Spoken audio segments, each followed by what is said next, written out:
Hi, my name is Paul Grogan and welcome to another Gaming Rules Review. In this video I am going to be telling you what I think about the new Lord of the Rings Journeys in Middle-earth game from Fantasy Flight Games. Before I start, just wanted to say a big thank you to all of my Patreon supporters that help make these type of videos possible. Without the support of my Patreon campaign, I wouldn't be able to make these videos. So if you do enjoy the content that I create, please consider supporting me over at patreon.com/gaming rules. So, on with the review. Now, before I start, when I heard that this game was coming out, I was very excited because I'm a big Lord of the Rings fan, and Fantasy Flight Games do a lot of very good games with very good production quality and everything else, and then I heard it's going to be a Lord of the Rings version of the Mansions of Madness 2nd Edition. To say that I strongly disliked the Mansions of Madness 2nd Edition is an understatement. I really did not enjoy that game at all for a number of reasons, which I won't go into here. But then I went, oh, well, if it's just a fantasy version of that game, I'm not interested. But then a couple of things that I read about it made me think, okay, let's give it a try. And I'm happy that I did give it a try. I'm going to be telling you what I think about the game, all the things that I like about the game, and the things that I didn't like about the game in this review. But first of all, let's start with an overview if you don't know what the game is. This is a cooperative game for 1 to 5 players, although if you're playing it solo, you play 2 characters. And I know some people don't think that is a proper solo game, but anyway, it's for 2 to 5 characters, and it is a campaign-style game. It is app-driven. Now, there is an app which is available for iOS, Android, and it's also available on Steam as well, so you can play on your computer. And it is a campaign-driven system.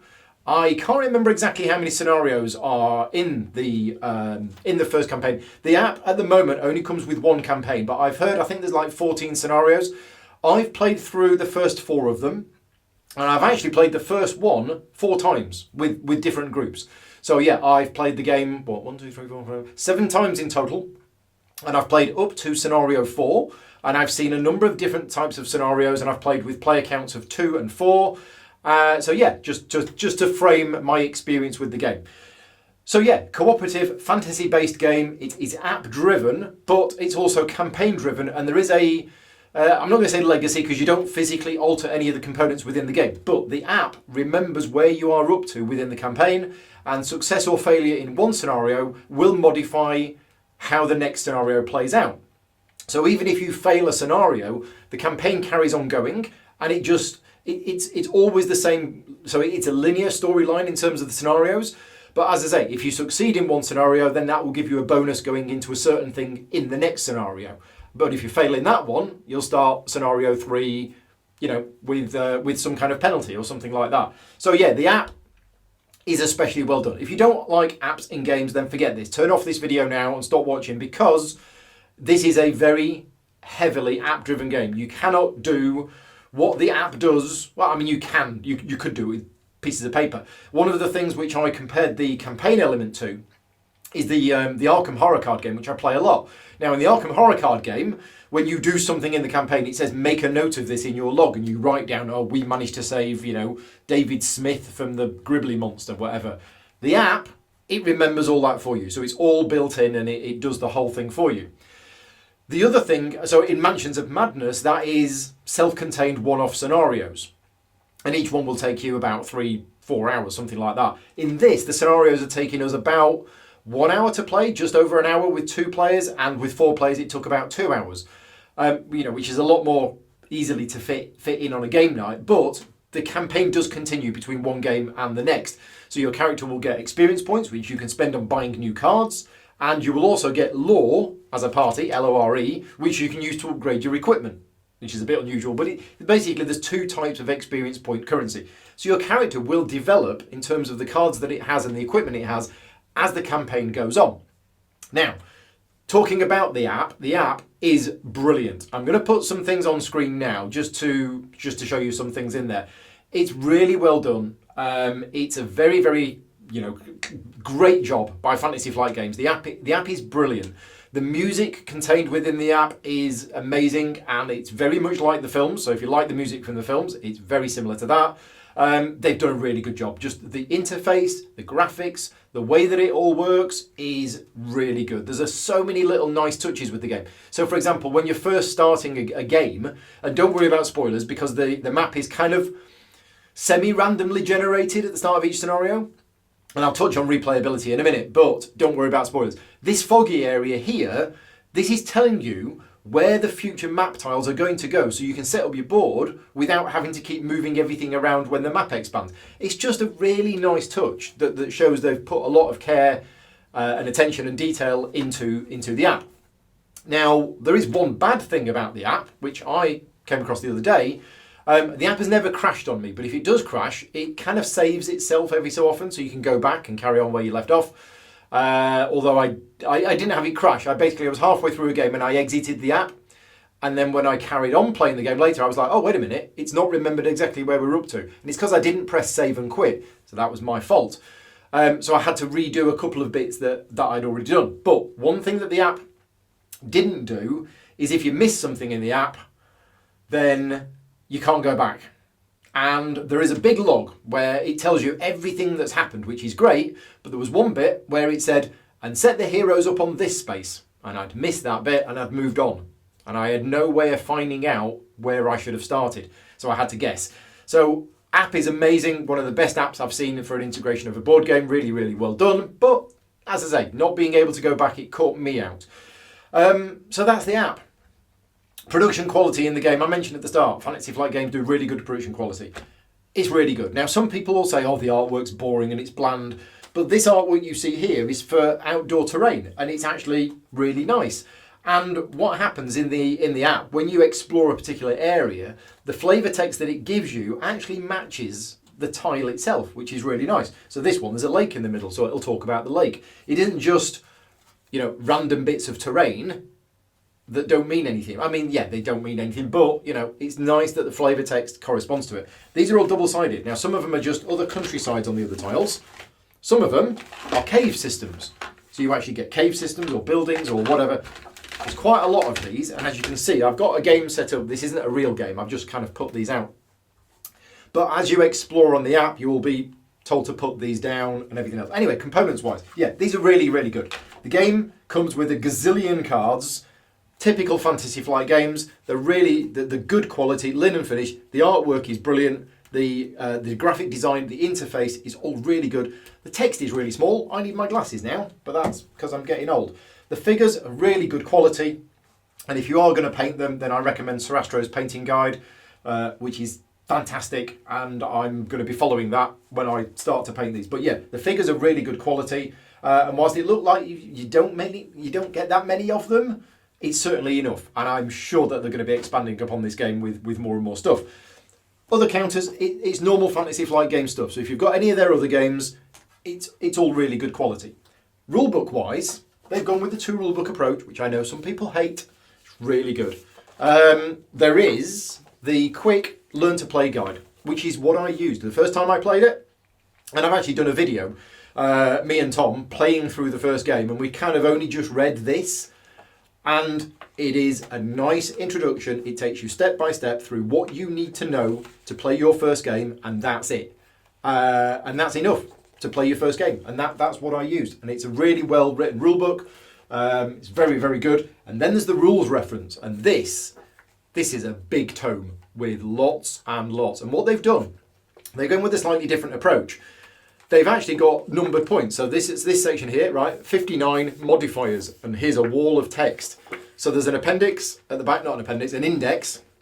So I was looking up exhausted the other day. So I'll be like, right, exhausted, where's that? Try and look with my glasses on. Exhausted. Exhausted, 35.0. Right, where's 35? 35.0. Yep, 35, exhausted. There you go. There's all the rules for exhausted. So it's actually very comprehensive, very good. I'm sure there's probably some FAQ. We didn't need to refer to this, or I think we referred to this once in our first game. I have had to refer to it a couple of times in other games because other stuff has happened. But when I played this game with Vicky, my partner, she commented that the game was so easy to get into play because it's cooperative.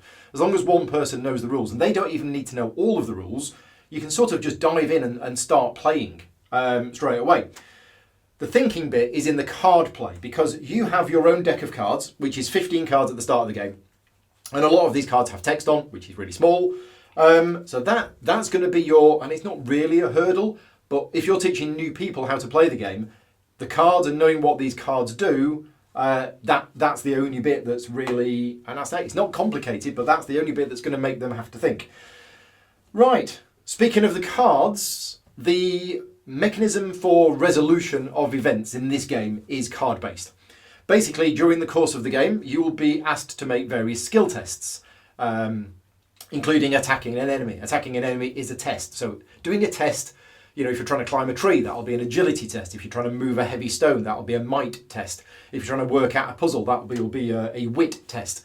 And your character, I'll show it here in the middle of the screen. Your character has a number of stats, and all the characters are different. 6 characters included in the game. So for example, if Aragorn is doing a wisdom test, he's got a wisdom of 4, which is the highest. So what you'll do is you will reveal 4 cards from the top of your deck, and you're counting the number of successes that you have. So in this case, I've got 2 successes. Just move those cards out of the way. There's a cat that might be joining us in a minute. Are you going to join us? No? You're just going to watch. Right. So I've got 2 successes, but I've also got one of these leaf symbols. And every time you've got a leaf symbol, you can spend inspiration to give you an extra success. So in this case, I've got 2 successes. If I spend that, I've got 3 successes. And then you enter into the app how many successes you've got, and it will tell you what happens. That's essentially how the main mechanism works. And at the end of the round, you will reset your deck, and that's it. But as well as the icons in the top left of the card, you also have the cards with the various abilities on. So at the end of every round, you get to prepare 1 card. So you normally get a choice of 2. You prepare 1, you put the other on either the top or the bottom. So that's an interesting decision point. And then the cards below your player board give you the abilities, and they're all different, and you can discard them in order to get the benefit of them. Now, I mentioned your deck is 15 cards. Your deck is made up of 6 basic cards, so every character will have exactly the same 6 basic cards. You will also have 5 cards that are unique to you as a hero. So I was playing Aragorn in the last game, so I have 5 Aragorn cards in here, which nobody else has got because they're Aragorn cards. And then you also choose a role, and there are 6 roles available in the game. There's Captain, Guardian, Hunter, Pathfinder, Burglar, and Musician. And it is recommended for your first game that Aragorn be the captain, but you don't have to be. Aragorn could be the hunter or whatever. And whichever role you choose gives you another 3 cards to put into your deck. So there is a little bit of customization you can do with your character, and that is just your starting 15 cards. Oh, apart from the weakness card, which is bad. All characters start with a weakness card. They're all different in terms of artwork, but they do exactly the same thing. They're just a dead card. So you'll start with 15 cards, but you can improve your role cards as the game goes on. So yeah, there's a little bit of customization. You could play a game and you could say, right, I'm going to play 2-player and I'm going to play Aragorn as the captain and Legolas as the hunter. And then in the next game, I might decide to play Bilbo as the musician and Gimli as the guardian or whatever, something like that. You also have equipment cards, and again, it suggests on the back of the character which equipment you could start with, but you can actually start with whatever, I think. So you've got that as well. So you can customize your characters a little bit. Replayability. Obviously, you could play the same scenario again with different characters, and it would probably feel different because it would be a different challenge. But, and I mentioned earlier on that the map is sort of semi-randomly generated as the game goes on. So the overall story is going to be the same. Mission 1, a little bit of a spoiler, you're tracking down some thieves. It's always going to be tracking down some thieves. However, when you explore these map tiles, and as I say, they will be slightly different each game, you will be putting these counters on there. Either threat counter, these counters, whatever they're called, search tokens, threat counters or person tokens, and the app will tell you, oh, this is a bit of rock covered in moss. Oh, right, okay. And then you can choose to interact with it, and then it will get you to do a test. Now, I've played the first scenario 4 times, and you do come across similar things. They're in a different place, so you do get to know it a little bit.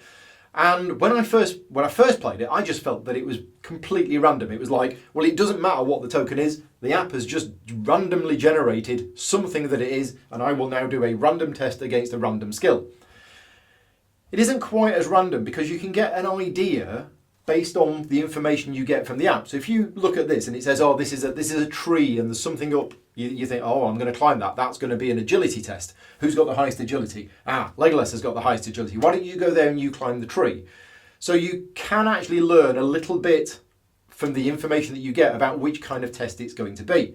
So replayability, as I mentioned, the 14 scenarios, it's the same storyline throughout. Success or failure in one of them will have an impact on the rest of them.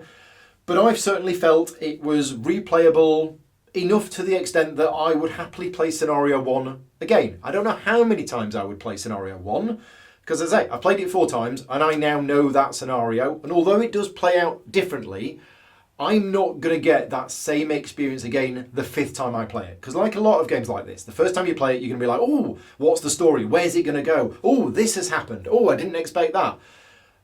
But once you've played it 4 times, like I have, you're like, okay, yeah, I know how Scenario 1 is going to play out. I'd still happily play it because I'll probably play it with new people and I'll let them make some of the decisions in there. So yeah, replayability is there. Now, some of the later scenarios, Scenario 2, you actually don't use this at all. You use these. It's a battle. So Scenario 2, you don't put the overland map on. You put these on the table like that. And then you will use these walls and these pits and these tables and you'll put them on there and it actually builds up a little map. And then you will play through Scenario 2. Scenario 3 is back to overland again. Scenario 4 is another one. Now for Scenario 4, I was going to stop after Scenario 3 because I felt I had enough information. But Scenario 4, it said, oh yeah, Scenario 4 is a mystery scenario. You'll have to use your powers of deduction. And I thought, oh, right, I like deduction. I like that.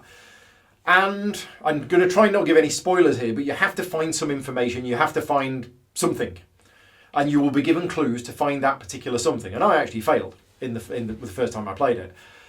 But then I spoke to a couple of other people because I was like, well, what happens the next time I play it? What if it's always the same thing in the same place? Surely that's not going to be replayable.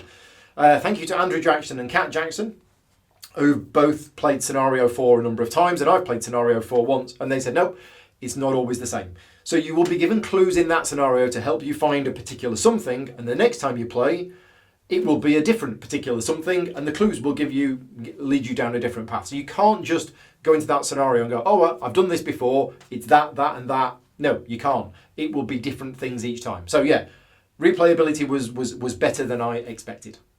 Just touching on the difficulty setting in the app, when you start the campaign in the app, you have normal difficulty and hard difficulty. And it says in there, look, don't play on hard unless you've actually played through it on normal, which is fine, but I think there should have been another one. I think there should have been an easy setting, because I've played through the first 4 scenarios, I've won 2 and I've lost 2. And because it's an app and it's all numbers in the background telling you what to do, there's no reason why they couldn't have done an easier one that just basically means you take slightly less damage from the monsters or something like that. But yeah, so I'm just sort of picking nits here really, but I would have liked to have seen, I like a little bit more customization in my difficulty settings, and it only had the 2. And the normal one, I think, is the one that everybody's gonna play on. The other thing about the app that I wanted to mention is the story text. Now, if you've watched my playthrough where I sat down with Tom and we played through Scenario 1, halfway through the game, I was getting a bit bored of reading the flavour text and I just kind of skipped ahead and read, oh, getting an inspiration token. Right, okay. But that's because we were heading off to Bacon and we were pushed for time. The other times I've played this, I've taken my time and I've read through the flavour text. Now, going back to what I said about replayability, okay, the 4th time you read, oh, you walk down by the pond and it's a bit muddy and you fish out the wooden driftwood from the thing and you turn it up. Yeah, okay, the 4th time you read that, you're probably going to get a bit bored. And I don't know at the moment whether all of the potential stuff that you can find in Scenario 1 is only in Scenario 1. And then if you were to play Scenario 3 or 5 or 6, whether you can still find the same things.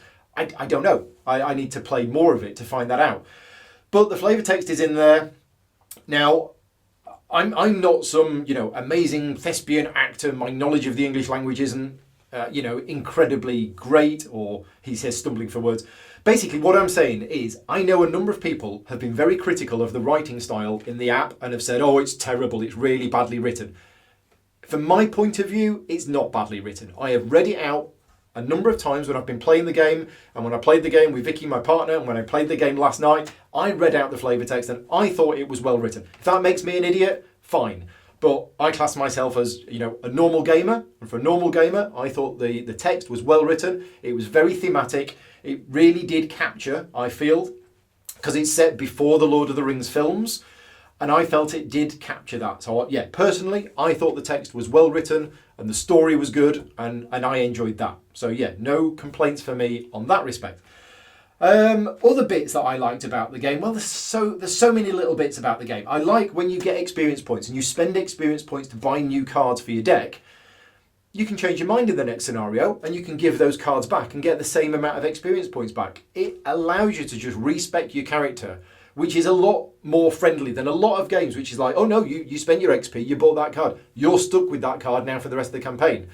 Which as a player, you're like, look, I took this card and I don't really like it. I don't really like how it works. Can I not have the other one? No, sorry. So the app lets you do that. That's really good. One thing that I found very odd, you can get these cards. These are boon cards. So, I drank some alcohol the other day. And it basically said you become more determined.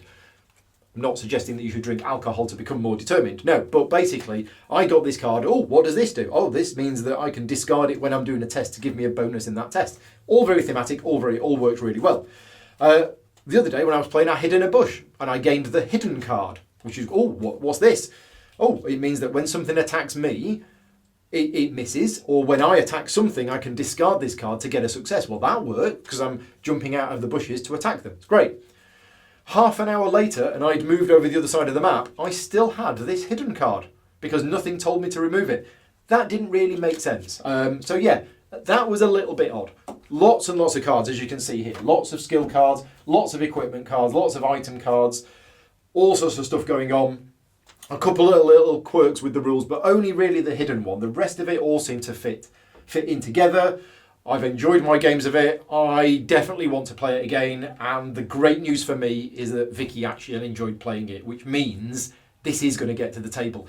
And an hour or just over an hour to play a scenario, this is so possible that we're going to be able to actually play this game through to completion. Of course, it's not a patch on, something like Gloomhaven or a big epic game like that we're playing. But this is a different thing. This is a lot more accessible. The Lord of the Rings theme really comes across. I personally felt quite well. I liked the story. I liked the narrative text. Even though, as I say, once I'm a few games in, I will probably skip reading it a little bit and just sort of, get to the result.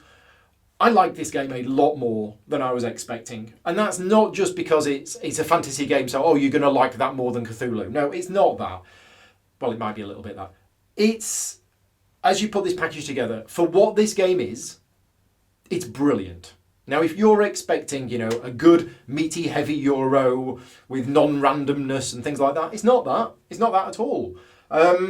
Because you do have the randomness. I did a skill test the other day and I was like, I've got a skill of 4. I flipped over. I got no successes whatsoever. On average, I should have got 1 or 2, but I didn't get any at all. It's less random than dice because in your initial 15 card deck, you have 4 successes. Well, if you've got one of those success cards already in play and you've got another one in your discard pile and you know that there's one on the bottom of your deck for some reason, you know that information. So you can actually sort of go, wait a minute, I'm doing a skill test of 4, but the chance that I've got no inspiration, so I can't convert it. I can't convert any leaves into success. So you kind of already, you can know that. It's less random than dice. I much prefer the card mechanism, although sometimes it can catch you out and you can get really lucky or really unlucky. I think that is everything. Yeah, just check my notes. That's everything I wanted to say.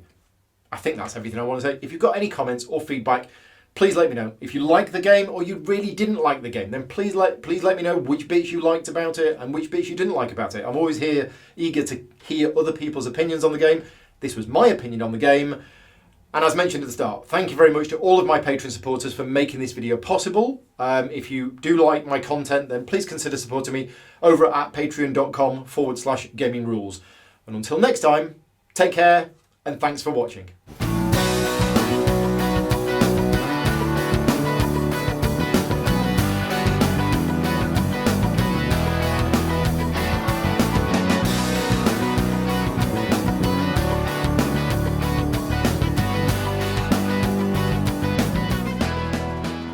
Gaming Rules is proudly sponsored by Game Toppers, upgrading your gaming experience. Visit GameToppersLLC.com.